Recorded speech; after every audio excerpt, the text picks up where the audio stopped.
Coming up on today's holiday edition of Chevrolet Everyday Heroes Come Home. It's time to honor our troops. We'll show you why the generosity of America knows no bounds and how deserving veterans across the U.S. are celebrating the holidays in newly renovated mortgage-free homes. We'll also find out how they have overcome the struggle to adjust back to civilian life. All that and much more on Chevrolet Everyday Heroes Come Home.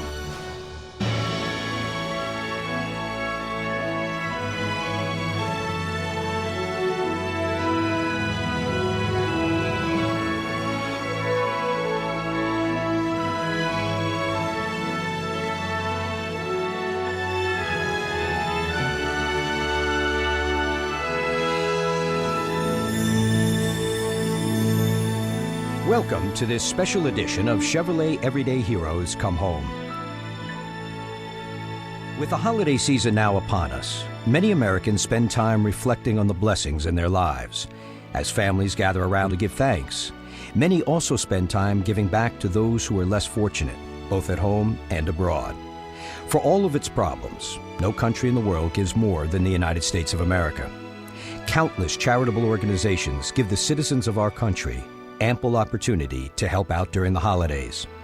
That's what makes the United States different than most other countries, the spirit of its people.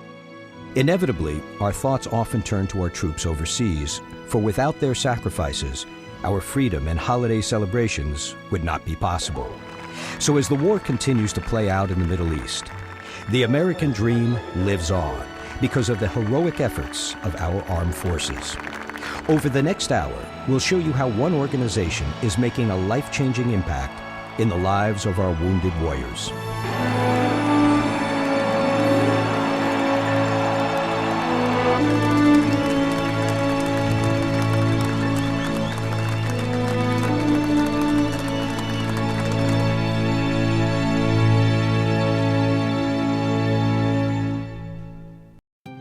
While the citizens of the U.S. are busy with their favorite holiday traditions, our troops are standing guard against those who would threaten our safety.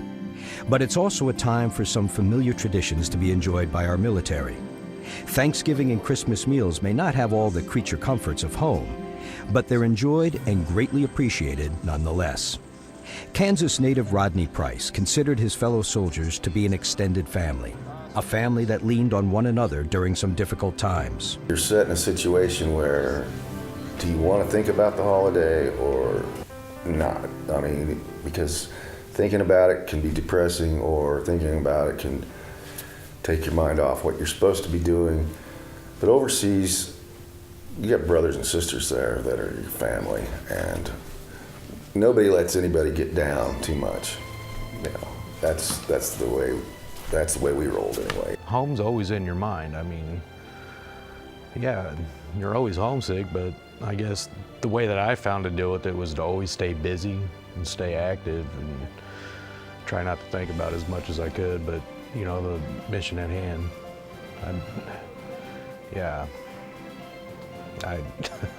Everybody gets homesick, man. While football is a favorite pastime here at home, it's also on the minds of our troops during some rare and welcome downtime. Whenever possible, they'll gather in front of a TV to catch up on their favorite team. And when time allows, a friendly game of football on their own makes for a much-needed diversion from the daily grind of the war. For loved ones at home, the holidays are especially difficult. Families start new traditions that help take their minds off the distance between them. We just always remembered to include him in our prayers, and we talked about him, and my family always still got him presents like he was there. Of course, he didn't get to open them until he got home, and his parents did the same. The most important thing to do is to continue to talk about him, you know, and just keep them there in spirit. It was hard. You know, you would go on a deployment and you'd leave, and you know, like my little girl, she was barely crawling, barely talking. And then I came back after a 15-month rotation, and she's running around, talking, and you know, it's just, you miss a lot with your children when you're downrange, and you know it. And I think that's why I spoil my kids the way I do.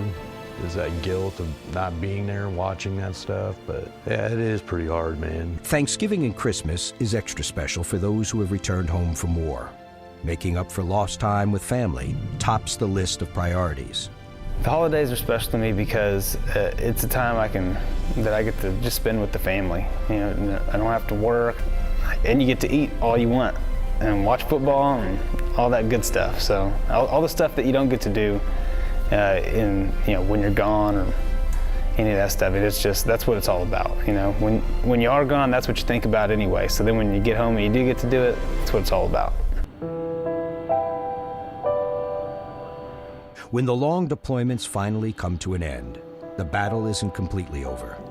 Once our troops arrive home, they oftentimes suffer long-term effects that stem from their experiences on the battlefield. It's estimated that as many as 30% of our veterans that have returned from the war have been diagnosed with post-traumatic stress disorder. Unfortunately, the trauma that they have endured overseas has stayed with them upon their return home. I had some personal demons I had to deal with. You know, I dealt with the PTSD and TBI my own way when I first got back home.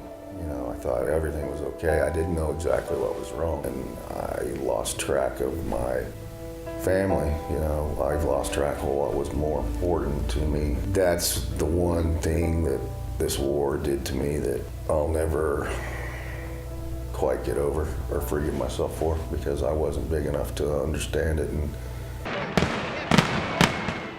for some of our troops, simple, everyday actions can trigger an unwelcome memory from the recent past. 4th of July is a big trigger for me. It's always been my favorite holiday too. You know, I love fireworks. You know, I played with them all my life, but now I actually have to know exactly what's going to happen before it happens, or else there's times when I'll just hit the ground if something goes off before I realize, you know, I know it's going to happen. Learning to cope with a loved one that has experienced traumatic stress is one of the biggest challenges that spouses encounter when their soldier returns home. But they quickly learn to adapt and help make the transition as smooth as possible. He would wake up, and where the bed and the wall would meet, he would, you know, be in a nightmare and be punching the wall. We have several wall patch kits in the house just in case it happens. But, you know, that was really, I guess, a traumatic experience for me, because I had never been used to anything like that. I mean, there's certain triggers, such as being stuck in traffic or somewhere he feels like he can't get out of, that'll bring him back. And I feel it may be one of those things that it's just, to me, it's normal because that's how it's always been. And the foreseeable future, I see it staying the same. And then like traffic, I'll drive in traffic, and those are some of his big triggers. But like I said, you learn when to give them space and when to just let them be.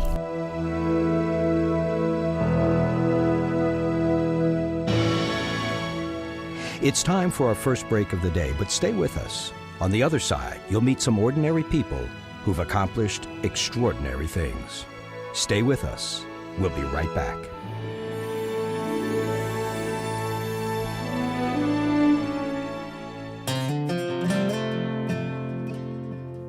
He's a 20 years straight, get to work on time. He's loved one woman for all his life. Everybody knows he ain't just tough, he's strong. The all-new 2014 Chevy Silverado. Strong for all the roads ahead.